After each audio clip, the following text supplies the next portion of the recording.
Kaixo egunon. Gaur, nire albuma orkestuko dut. Kutxa miragarria. Nola dakit horrela ditzen dela? Mozten baldin badugu, titula aurkituko dugulako irekiz. Erabili, berrerabili eta sortu. Kutxa zakarontzi batean zegoen, ahastuta, apurtuta. Baina egun batean, haur batek jaso zuen eta animalia baten etxean bihurtu zen. Guau, guau! Ze animali izango da? Beste egun batean, gaztelu bihurtu zen.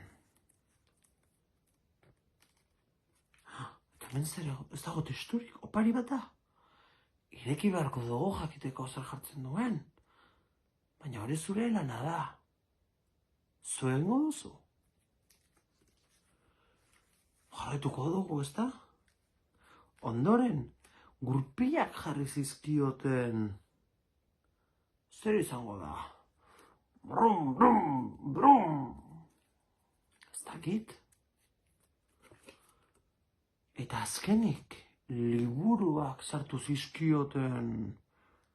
Naturzientziak, mate, euskara. Eta zuretzat? Zere gehiago izan daiteke kutxa?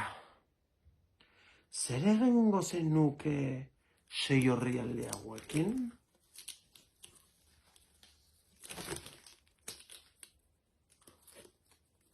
Orain zure lana da, baina kutxa itxi da.